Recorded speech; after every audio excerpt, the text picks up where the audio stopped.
This is Reasonable Doubt with your hosts, Mark Garrigus and Gary Smith. Wow, it's the big show. Big show. In fact, Gary, behind you, what is that? Big what does it say there? I've never noticed that, but it's big something. So big is what my father used to call me. That is a mural that was made for me by my friends and family for my birthday, and it has all my nicknames on it. So big is one of them. Okay, did you know that my son Jake is Big? That's his nickname. I did not. Has been for 30 years, right? I'm not surprised. I'm Big Al. Yeah, she's Big Al. And by the way, welcome Alex Kazarian, friend of the show, my law partner and frequent, I guess the spirit animal for Kim Kardashian, Armo female who does criminal defense, right? So, I had Al on because I'm trying to remember what case, but since whatever case it was and by the way, first, Gary, I wanted to say one thing. I meant to say this before. I'm going to just I do read the comments on YouTube. Some of these comments are stupid, but some of them are pretty savage about you. Yeah, they are. Yeah. Like, what's the matter with Gary? Did he get dropped on his head? I want some of the weed he's smoking. Yeah. You got some fans out there, Gary. I really do. I've read them. They make me laugh. Sometimes they hurt, but they're never wrong. I mean, sometimes they're just outright stupid, but the ones that you're referring to as savage, I kind of tend to agree with. I see where they're coming from, if nothing else. Well, it should be original. Dropped on your head is not an original comment if you're watching MG. Yeah, I have overused and abused dropped on your head. In fact, my son Big will tell you how you did drop me on my head, Dad. So yes, if you asked, you're probably the guy who did it. There were so many things I wanted to talk about. The Trump cases and other that start up this coming week in New York, where I am. I believe on Tuesday, right, with E. Jean Carroll, the rape case, and Trump has now Joe Tacopina, his lawyer, Taco Joe, and I only say that Joe because Jake's got Dirty Taco, but he has written a letter to the court asking that Trump not be excused. If they want to call him as a witness, they're happy to produce him, but they think that it would be a burden on the taxpayers of New York City to have him there each day. I can understand his argument because he does cripple the city when he comes in for Secret Service and all of the NYPD responses and things of that nature. And then also I wanted to talk about the Jim Jordan subpoena on Alvin Bragg and the Manhattan DA's office, where they wanted to get Pomerantz. For those of you who aren't in the weeds, there famously was a gentleman by the name, I believe it's Mark Pomerantz, yes, who was hired by Alvin Bragg and brought into the Manhattan DA's office in order to kind of lead up the investigation into Donald Trump.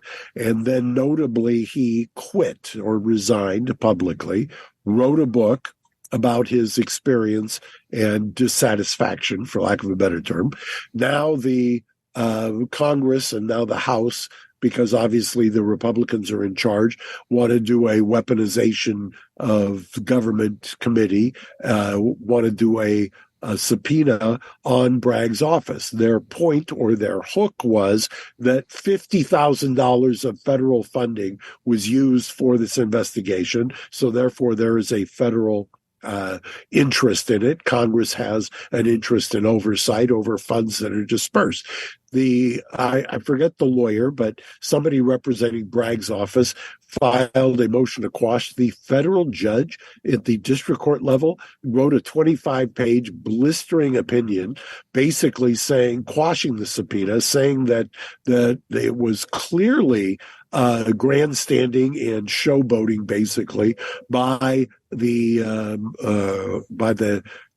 opinion or the brief that was written in support of Bragg's office, and that the fact, and quoting extensively from Pomerantz's book. And the reason I thought it would be interesting is the Second Circuit, which is the Federal Circuit Court of Appeal, just stayed that ruling as we spoke and ordered within 2 days for them to brief it. I give all of that as a preamble. I was going to talk about all that with Alexandra, and then guess what happened, Alex? You tell me. The Supreme Court put a stay on the abortion pill limitations. And it's insane because Thomas and Alito are the only ones that dissented, which means that 3 Trump appointees are protecting abortion rights and abortion access. Yeah, so for those who aren't on the weeds, by the way, I read the comments when you say don't just jump into the cases, so I'm not going to just jump in. But there is a medication, which I'm not going to butcher the pronunciation, which is used for medically or pharmacologically induced abortions, which was at the district court level. There was I believe, a nationwide stay, basically overturning, I believe, FDA approval, which was 21 years old. Fifth Circuit did kind of a maneuver. I won't get into the minutia because I want to talk about the U.S. Supreme Court. But the Fifth Circuit kind of neutered it, but endorsed part of it. It went up to the U.S. Supreme Court. If I believe, Alex, it was Alito who pressed pause on the Fifth Circuit, was it not? Or Gary, do you know? Yes, I believe it was. And I think it was. And that's why his dissent is, with all due respect, in this case, I think, so bitchy. Yeah. Well, why don't you walk us through it? Because talk about breaking news. It's been released within the last couple of hours. Right. So they don't file a full opinion. There's not a full opinion on it. It's just a little blurb about the fact that they have stayed the lower court's ruling. But Alito, and I'm going to pull it up right here, he starts his dissent talking about, in the past, there's been 3 different times when we've been criticized for granting these stays. And I've never agreed in the past, but this time I do. And the way he talks about it is we were criticized, and he's just quoting. And basically, he's doing air quotes about 1 million times because he's just so upset about everybody else agreeing to do this. So he says, previously we were criticized for barely bothering to explain our conclusion, that we based our stay on a scanty review. And he just keeps air quoting. He brings up the shadow docket as well. And, it's the air quotes. I got to agree with Alex. We were reading this before we started recording, and he's just letting them fly left and right. Like he's, a teenage girl retelling a story with the most animation they can come up with. It's kind of funny. He really, I get the feeling that he's like a cheerleader that was benched for the big game. Like, I bet, Alex, you'll appreciate this, sharing the Armenian heritage, and given the fact that we're 3 days out of our April 24th, I met him in D.C. at the 100th commemoration of the Armenian genocide. He attended in D.C. and was I thought a very charming. He's obviously a highly intelligent guy, but the interesting thing, like Thomas, it's been my experience. I think Justice Thomas, a lot of his positions and a lot of the stances that he takes, I hate to psychoanalyze, but it certainly appears that his confirmation hearings informed a lot of his kind of approach to things. And boy, this dissent, I'll agree with you too. It's as if the blowback from Dobbs it's like he's venting. It's almost, it's almost for him. It's almost, I suppose it's cathartic, but it appears to me, at least, to be the blowback and his kind of vomiting out of all of his grievances post Dobbs and everybody who's criticized him post Dobbs. Would you think that holds true? Yeah, I do, because he is.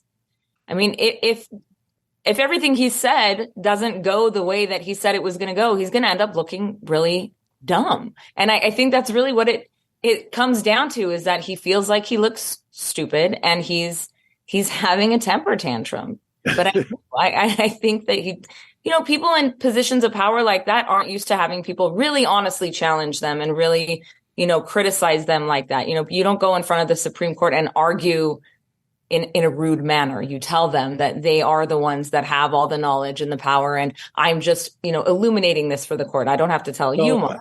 What's the legal nomenclature for telling a judge to fuck off? With all due respect. Very good. See, she knows. Yeah. And so that's as rough as it usually gets. And this is the entire nation. And, without Trump and without abortion, nobody really cares about what's going on in the Supreme Court. I mean, there's so much boring law that happens. And I mean, for us, we get excited about it. But really, people that are watching just the regular 5 o'clock news aren't getting deep down into it. So Twitter doesn't go crazy when there's a contracts law, monumental change.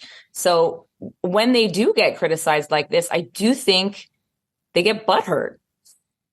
There's also people, we still haven't figured out who leaked, or at least presumably figured out who leaked the Dobbs opinion. There was much scrutiny about that. Thomas has been undergoing a financial colonoscopy about his relationship with the right-wing billionaire, which I've gotten such a kick out of, because he has gone out of his way to cultivate, Justice Thomas, for those who don't know, has gone out of his way to cultivate a image of this man of the people. I take my vacations in an RV with my wife, Ginny. We park in Walmart parking lots, and, it's really salt of the earth. And then little do you know that while that's happening, the guy's taking vacations that if I ever took a vacation, I would love to take. So it's quite something when you peek behind the veil, isn't it? Yeah, it is. When they turn out, well, I don't know if they're trying to be regular people or they turn out to be regular people, but then they're not really. It's really interesting. Yeah, it is. It's a fascinating thing. The other case or actually thing I wanted to talk about with you, or I'll ask you, Alex, out of all of these that I've mentioned, is there something that piques your interest today? Well, no, one of the things that we haven't talked about is the Fox News debacle, but well, that's interesting you bring that up, because I've seen a lot of reporting on this, and for those who don't know, Fox News was sued by Dominion. Dominion owns the voting systems along with Smartmatic that are used predominantly in most of the presidential elections, or in quite a few. They then sued for defamation based upon the big lie. And the big lie was that the voting machine software could be manipulated, and that manipulation stole the election, the 2020 election. And there's been much to do about that. And Fox hired Dan Webb as their lead lawyer from Winston & Strawn. Fun fact, Dan Webb, along with our partner Alex, our partner Tina, when she was kind of second chairing or third chairing Jussie Smollett, guess who the special prosecutor was who prosecuted Jussie? None other than Dan Webb. And so Fox News hired Dan Webb fresh off the Jussie Smollett prosecution to represent them against Dominion. And Tom Clare, who I've met, was one of the legal team, along with a very fine firm, Sussman Godfrey, who defended, I wouldn't say defended, basically prosecuted the case, and settled for $787 million, I believe, and change, which is roughly, Gary, the first thing that occurred to me when I heard the number is this must be the number du jour, because that's roughly the same number that St. Louis got out of the Stan Kroenke for the Rams moving to Los Angeles, that he tried to get the NFL to pay. Another fun fact on this litigation is, and I will disagree with our other partner, Ben, who has a damages theory here that he's explained and has convinced Paulette, amongst others. If I was defending Fox, the first thing I would do is point out that it's been reported in 2018 or 2019 that a private equity or hedge fund bought Dominion, or they bought Control. Do you know how much they paid for Control 5 years ago for Dominion? The year before the election, $38.9 million. So you tell me how the controlling interest of a company could have been damaged to the tune of $787 million on an investment that was, but more power to them. I mean, who doesn't want to take that $38.9 million and turn it into 787? And God only knows, I don't know if the lawyers are on contingency or an hourly, or whether there was litigation funding, but that's quite a result that was engineered by Dominion's lawyers. They ought to be, they deserve kudos for the amount of money that apparently Fox paid, if you believe this, just to keep Rupert Murdoch and potentially their anchors off the stand. And I am seeing that 38 was with a valuation of 80, but still, that's, we're talking 10% of what the ultimate judgment was. Yeah, the valuation of the enterprise was 38.9 for Control, that would have been. I mean, there is a world in which you just say, and especially in this case, because the judge did something interesting. He found that there was defamation. Basically, the question was going to be damages. Well, how is it damaged? Okay, you torched the company. If the company was 80 the year before the election, give it an enterprise value, say that it doubled in value because for whatever reason. If it doubled in value, that's 160 for the entire company. What damage model would get you to 787, with all due respect to those who have made the argument? It seems like Fox really got hosed on this one. Mark, something that people have been asking me is why Fox didn't demand a confidentiality agreement with the settlement, especially because now anybody that's been defamed by Fox can use this litigation as a blueprint. Well, and guess who's going to? Smartmatic. Smartmatic is, there are still trials. They're moving along. You can make an argument that there is issue preclusion on various things. It wouldn't be res judicata because it's not the same parties, I don't think. But I would think that there would be issue preclusion type things where you would say, okay, this was already decided. A judge said this was defamation, or you could at least import that for its persuasiveness in the argument that similar statements also were there. It doesn't solve the problem. And I don't, other than the fact that this judge was on a mission, and that, by the way, that's how you get a case settled. One of the reasons that, Alex, you will know this better than anybody, why COVID was such a nightmare for people on the plaintiff's side of the equation is the court shut down. You couldn't get to trial. Insurance companies and corporations just say, go pound sand. We're not going to pay you. We'll just wait it out. We get the money on our money. Right. And even in criminal defense, it happened like that. We couldn't force things to trial and make the prosecutors prove their case because everything was on hold.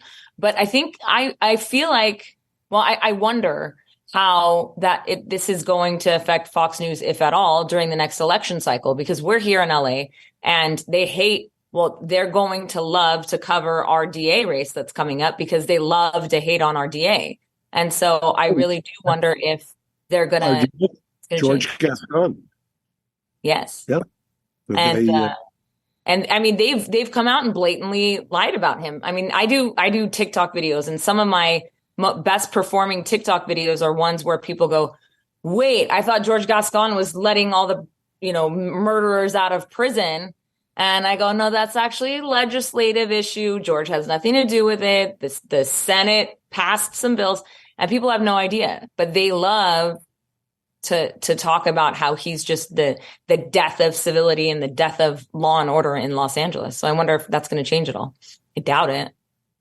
I don't know. I would think, one of the things about doing this kind of law is that you do make changes. People do Nobody wants to go through it again, so to speak. And so is there a world in which you are affecting change? You would think so. And that's one of the reasons we do a lot of what we do and do a lot of the pro bono that we do.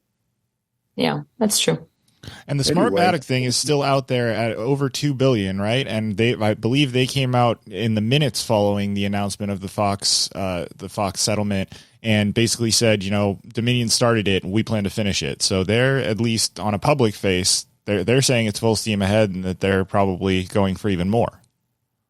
Well, I just based on litigation, mass torts, things that in my experience, that's the bar has kind of been set. 787 is the bar.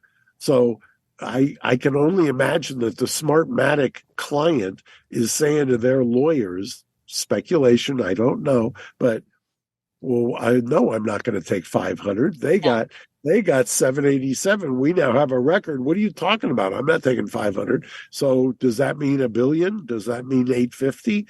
And I would assume that Dan Webb's firm is thinking the same thing. They're they should have told their client, look, the bar's been set. I'm going to warn you that somebody's going to be back here to dip their beak, and you got to be ready to write another check coming up. But how many times can that happen before? I mean, if they really are, if Fox is really trying to protect Rupert Murdoch from going on the stand, how many times, or do you think they'll really let that happen and let that litigation get that far before they just go the way of Girardi and say he's not mentally competent, he's not fit, we're going to put him in a home, he can't testify, sorry, your case is done, good luck? Non-compass menace, as my father used to say. But, God forbid that there's a Succession ending or one of those. But all of these things must get talked about, have to get talked about, and probably went into their thinking. And I think on Sunday we'll continue the discussion, you two. I look forward to it. Thank you guys for making some time for us on a Friday afternoon. Alex, stay cool. Mark, enjoy the brisk New York weather, and we'll look forward to talking to you both on Sunday. See you guys. See you. Bye-bye. Bye-bye. Bye. Thanks for listening to Reasonable Doubt. Subscribe on YouTube at youtube.com/Reasonable Doubt Podcast.